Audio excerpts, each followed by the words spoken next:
Hello, I'm High Heel Knight. Welcome to my channel. This is my miniature movie review of Midsommar. It is being advertised as a horror film, but it's not a horror film. In fact, I was going into this movie thinking it would be more of a suspense thriller, and I wouldn't even call it a suspense thriller. I would just call it a suspense movie. Because in order for something to be horror or a thriller, you need to be afraid at some point.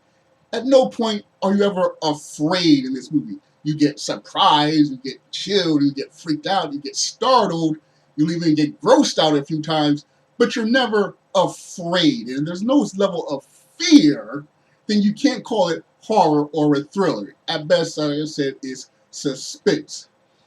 I did not enjoy this film. I didn't hate it, but first of all, it's a 2.5-hour movie. I knew that going in. And the way the story takes place practically in daylight most of the time, I figured, okay, this is going to be a different kind of film, a different kind of movie.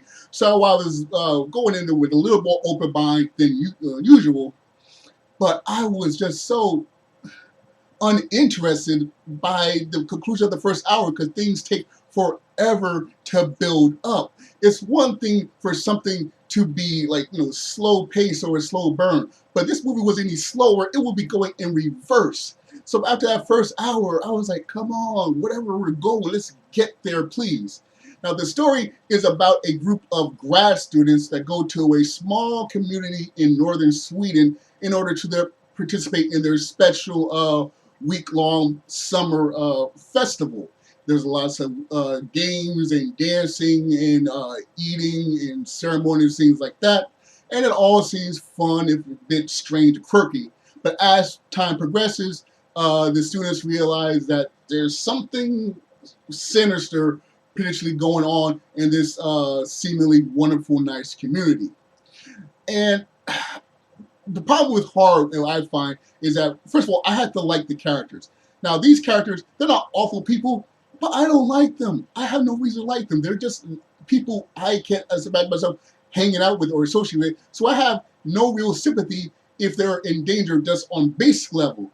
But these people are presented with danger when it seems that, okay, something sinister is going on. Instead of trying to get out of there, they stay.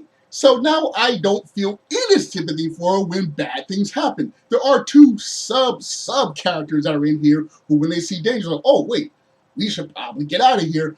I feel a bit of sympathy for them, but because we get to learn next to nothing about them other than their names, and it's like, well, okay, I felt a little bit for you because you show some type of common sense, but I know next to nothing, so hey, hi, bye. And there's another scene involving people on a cliff, which is supposed to be suspenseful and dramatic and shocking. But again, this is like maybe an hour 20, hour 25 into the movie when this finally happens. And when they're on the cliff, I kept thinking, look, either present Simba or get off the cliff. Okay, this is taking way too long. There's also a subplot that winds up being a giant red herring. And yes, red herrings do occasionally happen in horror movies where facts or status or storylines are introduced that really don't go anywhere. But in a 2.5-hour movie, we don't need red herrings, okay? This red herring, you cut it out, you could probably save anywhere from 5 to 20 minutes of film if you get rid of this red herring. So I was so frustrated. Now, on a positive, this movie features full frontal nudity of both genders. There is full frontal nudity from both genders in this movie. So, like, okay, I can at least respect and appreciate that. There's also some bits that are surprisingly funny. Not intentionally funny, like they actually are funny. They give the audience the moment to say, yeah, this stuff is weird. You're thinking it's weird. We know this stuff is weird. It's okay for this moment to think, yeah, this is kind of freaky weird. So I do appreciate that. But overall, I just can't recommend it. If you're really curious about it, wait for a streaming where you can fast forward through a lot of the stuff of waiting around or standing around or dancing around and get to the good parts. But don't go out to see this movie. It is just a waste of time, both story-wise and running time-wise and personal time-wise. So yeah, if you're going to see it, wait for streaming. Otherwise, just find something else to do with your midsummer. All right, so that was my thoughts on the movie. I'd like to know what you thought of the film. Be sure to share whatever comments you'd like in the comment section. Be sure to like, share, and subscribe, or dislike, share, and subscribe. Once again, I am High Heel Knight. Thank you for watching, and remember, find inspiration everywhere.